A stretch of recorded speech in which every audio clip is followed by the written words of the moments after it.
Hi, Jonathan. Hello. How are you? I'm wonderful. I'm really excited to be here. So glad to spend time with so many amazing people.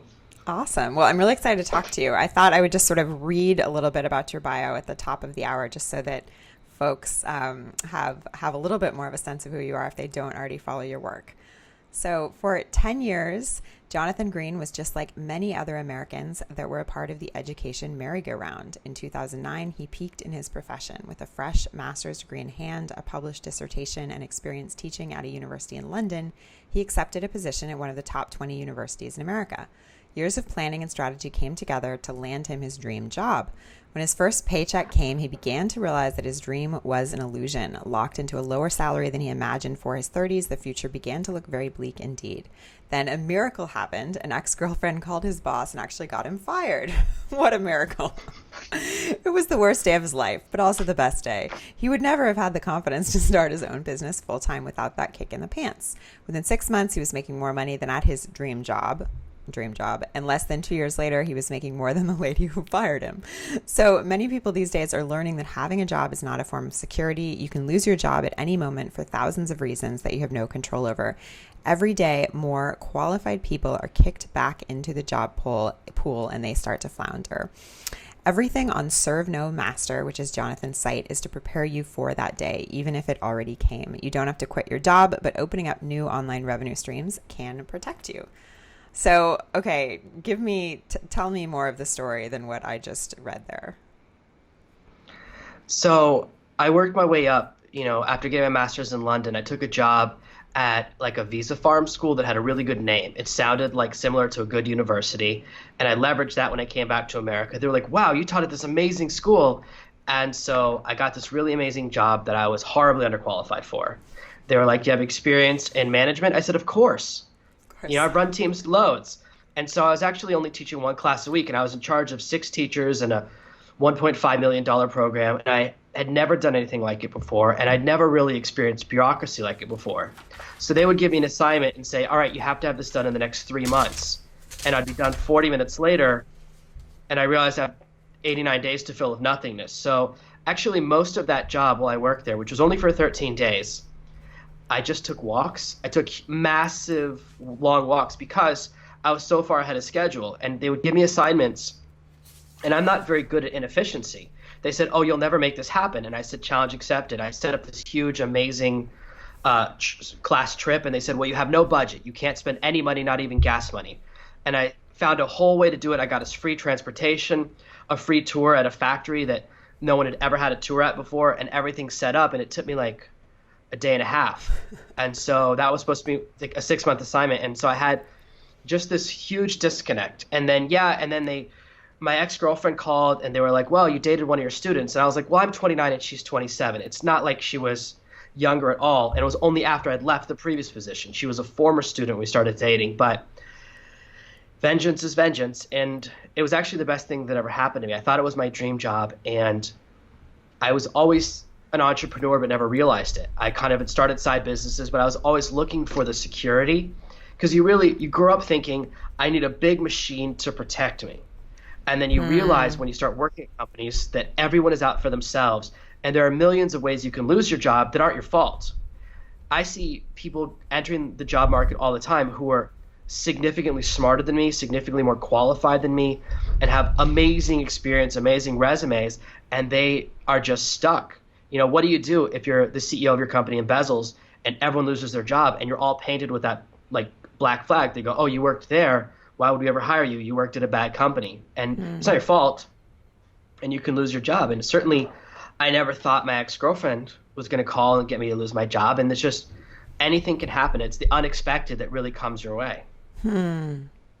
So, what does it mean, kind of, how does this play into this idea that you really need to kind of trust yourself to either, know that you can make it when you've already been fired, or trust yourself to kind of make that leap? You say the job market these days favors the boss and punishes the worker. You can give 20 years of loyalty and get dropped the second they replace you. Stop trusting your boss and start trusting yourself. So talk to me about how trust in yourself is it sounds like it's critical to this process. It absolutely is. Most people think I can only work when someone else gives me instruction. We feel, and we're trained through education and through school to only work inside of a structure that someone else creates. We need an assignment from our boss. We need the boss to check our work and tell us when it's done. When you're in charge of your own destiny, there's more risk, but there's also a lot more reward. So a lot of people don't do it because they think they can't. They're mostly held back by an invisible glass ceiling, like this imaginary barrier. They think, oh, I would never be able to do it.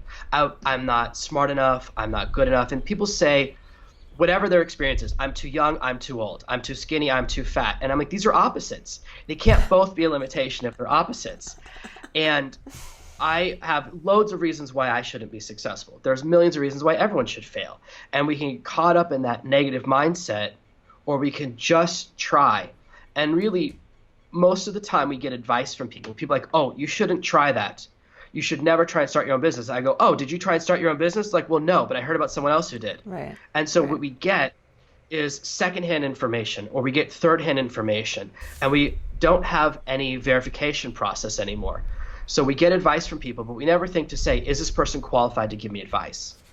And if you just start separating the advice that's total garbage, that's from people who have no experience, from people who've actually done it, you can start to separate the signal from the noise and start to get actually good advice, see actual good wisdom, and realize that all the reasons not to start a business come from people who've never tried it, who've never done anything out there, who have no idea what the process is like.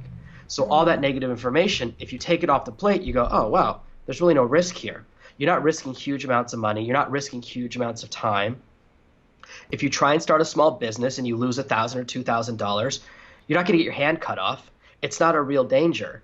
And so we have to separate anxiety from real danger. And when we do that and we start believing in ourselves, you go, you know what, I'm going to give myself a shot. I'm going to see if I can do this.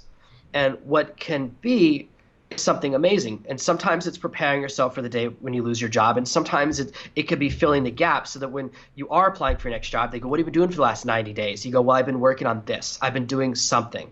And it is a better answer to that question, even if you do re-enter the job market.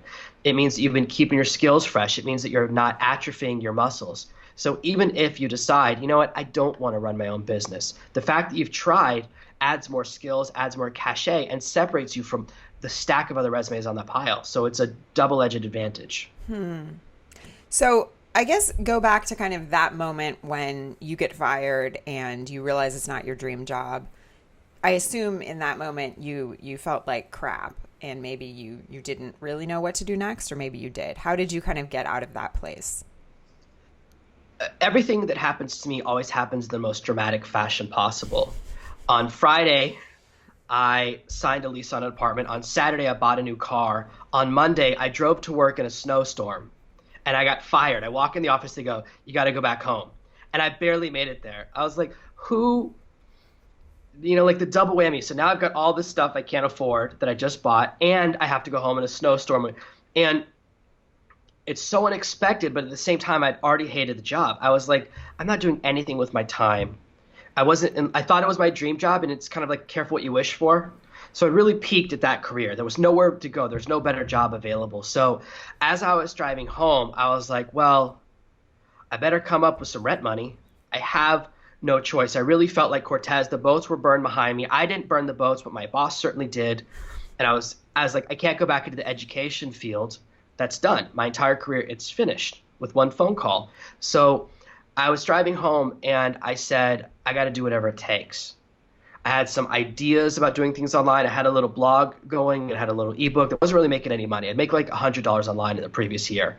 And I said, this is what I want to do. I have to take control of my destiny. And the real reason I started my own business was so that no one could ever fire me again, and so that no one could ever yell at me again. Those are my core motivations. I didn't want other people to have power over my destiny, to have the ability to affect whether or not I can eat, whether or not I have air conditioning, whether or not I have rent money this month.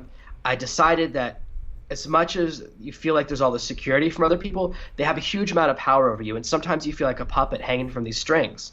And I didn't want to re-enter that world.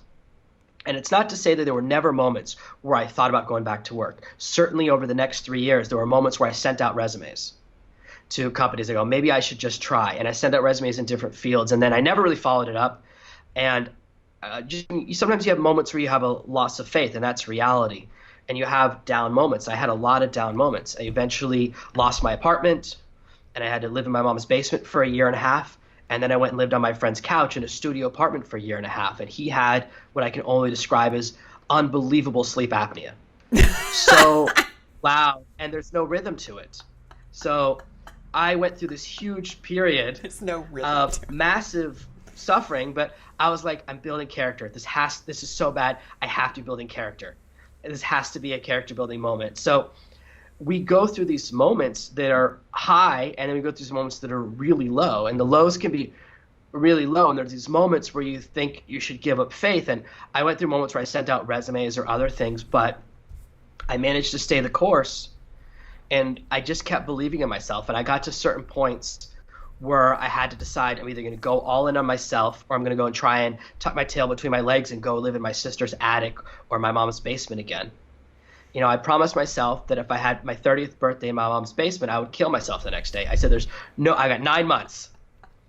There's no way that's happening to me, okay? So I worked really hard. I built my first online project, and I was able to travel, and I spent an entire month for my 30th birthday in Hawaii at my friend's place. And sleeping on his couch, but it's better than on my mom's couch. It's still a step up. Right. Totally. It's in Hawaii. You have these kind of, you're like, I don't want to turn 30 in my parents' basement, and I really didn't want to turn like 40 in my parents' basement. So you have these tough moments, and I think that's the thing. Sometimes people see my life now and they go, wow, he lives on a tropical island. He's living the dream life, surfing every day, swimming every day. It's like there was a lot of blood, sweat, and tears to get here, and a lot of learning the process, learning the system of how to make money online, learning how to build a business rather than kind of thinking, I push a button and magically money happens. And so there is, just like building any other business, it's brick by brick, and it does take a little bit of time. But when you get there, it can be pretty sweet at the top. So I want to hear a little bit more about kind of this role that fear plays in getting started. I heard this question once. I don't remember. It was some interview I was listening to where someone was interviewing someone very successful, and they were saying, if you were plopped down in a random country with, $100 in your pocket and you had to restart your business, what would you do?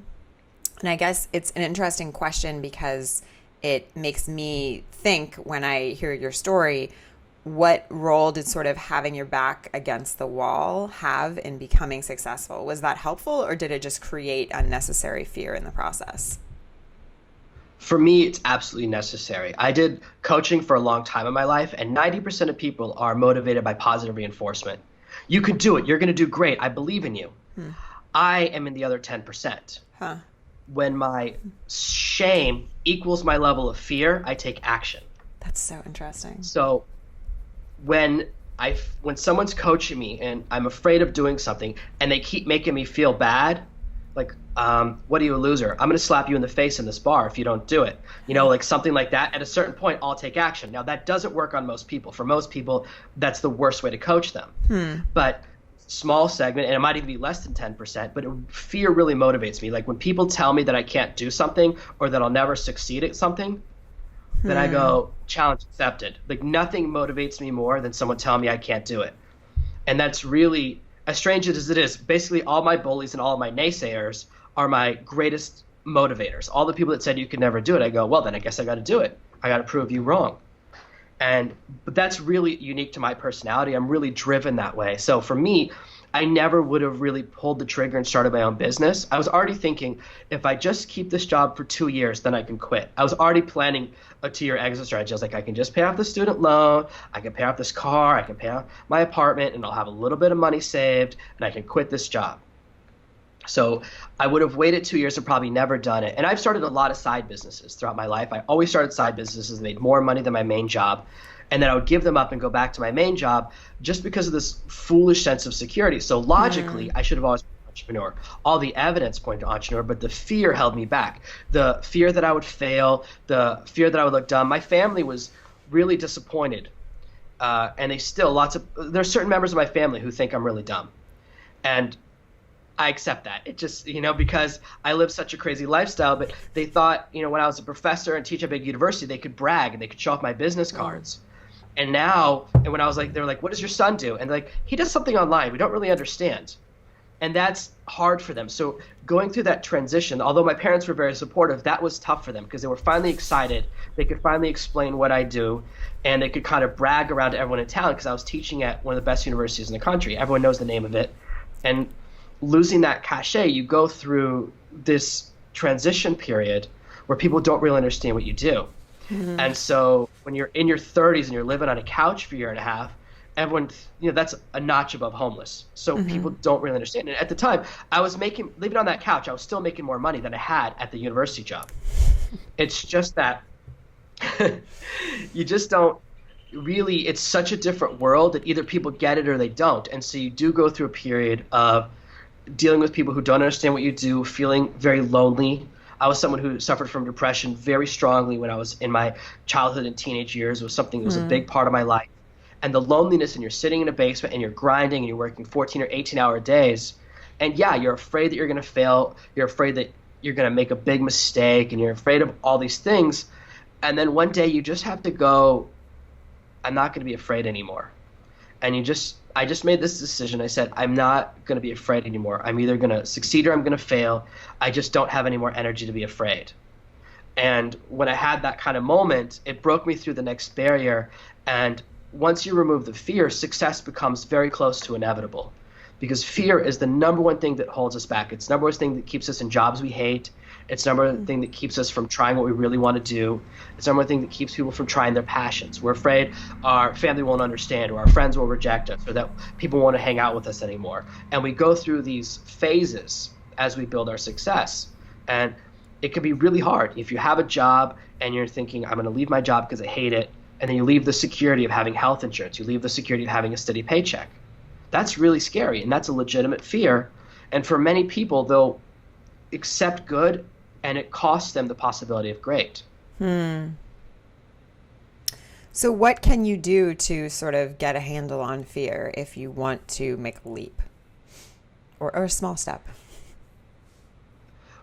One of the things that I really recommend is to spend the next 3 weeks and write down everything bad that you think might go wrong, and write down everything that you worry about. And what you'll discover is that as humans, we're terrible at predictions. So everything that I was ever afraid of happening never happened. I've never had a successful worry prediction. And everyone in our life, we have bad things happen, and we have tough days, and we have different things happen. Okay, I've had a couple of really big problems in my family in the last year, and with one of my friends. And I write about this a lot, personal stuff in my emails. I share everything with my fans and my tribe. But it's not something we predicted. So even though I bought my family really great health insurance, certain things don't kick in after the first year. And of course, one of those things happened in the first 3 months. And you can't predict that, and it's really tough. And it's like, well, if I'd spent all my time worrying about all the things that I thought would happen, it doesn't matter. You don't predict the right things. And in fact, I read this article when I was a kid that said we predict 95% of things wrong. And there's all these different articles. They say 85%, 95%. So I realized if I worry about something, that pretty much guarantees it won't ever happen. And so I became a reverse worrier.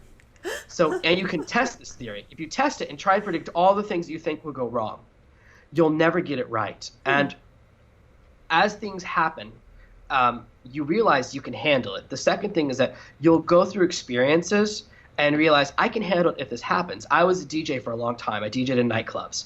And you have a list of your greatest fears. Number one, that a piece of equipment doesn't work. Number two, someone spills a drink on your equipment. And number three, that the power goes out to the entire club. And once all three of those things happened to me, one time the DJ booth had so much electricity running through it, you could feel the magnetic field. And I was like, well, if anything touches me, I'm definitely going to die. But then once you do that once, you go, all right, well, if I can do that, I can do just about anything. So as we go through challenges, once you do it once, you realize, oh, it's not that bad. And most of the things we're afraid of are things we've never experienced. And that's really anxiety. Real fear is if there's a tiger in the room with me right now, if a tiger walked through the door, I should definitely be afraid. Right. I need that fight or flight instinct. That's real. But anything else where it's not happening right now, where I'm worried about something in the future, that's wasted energy. Unless I'm using that energy to train and practice my running speed. But I can't outrun my dog. There's no way I'm going to outrun a tiger that's twice as big as my dog. So we can waste our energy training for something and preparing for something that will never happen. So all your predictions about failures, and also we massively overestimate the size of the failure. If you start a traditional business, you get a bank loan, you borrow $25,000, $50,000 from the bank, and it fails, that's a big deal. But to start an online business where you're only investing $500, $1,000, $2,000 doesn't take a huge amount of money to kind of dip your toes in. Right. It's not the same level of risk. It's like 10% the risk, and you're not going to have someone chasing you down for the money. You're not going to have someone trying to break your knees. The bank's not going to try and take your house. They're not going to call your parents asking for payments. So the fear, it's not even reasonable. Most of the things we're afraid of that will happen, they won't actually happen. When you look at the numbers, and if you're just strategic, you don't have to be afraid. And fear, I know it's so real. It's really hard to overcome. But the best way is to first realize we can't predict the future, to realize that anything we worry about will never happen. So that is how I get my security. I realized anything I worry about happening. And I tested this in a lot of ways. One of my big experiments when I was single is I'm terrible on the phone. There's nothing worse than me talk. I can call a girl who's ready to marry me, and within 3 minutes, she'll never want to talk to me again. And so I used to write down, I'm so bad at the phone. Okay, this is why I learned I started texting in 1998. So I was texting before anyone else. I realized I got to learn this texting thing before anyone else because I cannot talk on the phone. I'm so bad at it. And so I used to write down flow charts. I go, I'll call, and if she said, I'll ask this, and I would have really big flow charts. And I've never gotten past the first question. Everything I write down, all my plans. So I'll call. I'm like, here's the first question. And her dad answers the phone. I go, well, that's not on the chart. What do I do? Or I call, and I called one time, and the girl was in the car. And I wish I still had it. My phone recorded that call, and I played it for my friend, and he goes, that's the most astounding thing I've ever heard. Because the girl was super into me, and she was doing a 3-minute drive, and by the time she arrived, she hated me. I went from attraction to despise, even with the flow chart. Even with the flow chart. So I can't predict the first question someone will ask or who will answer a phone. How am I going to predict what's going to happen in 6 months? I mean, the weatherman, even where I live, can't predict what the weather's going to be tomorrow, and it's the same weather every day. It's always sunny and super hot. It's 9:30 at night. I'm sweating like crazy because it's always hot here. I live in the tropics, and yet you watch the news and they go 40% chance of rain. I'm like, you can't be sure if it's going to rain or not. So worrying about the future, worrying about things that might happen, it's such a waste of energy. Just focus on today. Just focus on one piece at a time, and then you can build something. If you improve 1% a day, at the end of the year, I forget what I looked up the math once. You improve like 700% or something because you're a little bit better. And if you just go, I'm just going to try and do better than yesterday, and just focus on something small and manageable, then all those big tasks, those big worries, those big fears, you don't focus on them. They're too far away and they're too distant. Just say, okay, I'm going to try and get these 3 things done today. And when you get those done, you try and do something a little better the next day. And focusing on the small things is so much easier than getting caught up in, well, I want to have 140,000 Twitter followers in 6 months, or I want to be a huge Instagram presence in 4 months. And we set these really hard goals, but if you say, I want to have 30,000 Instagram followers in 6 months, you go, okay, well, let's divide that up into I need 50 a day or 10 a day or whatever you need per day, and then you just focus on getting your daily number. And once you hit it, you go, okay, I'm a little closer.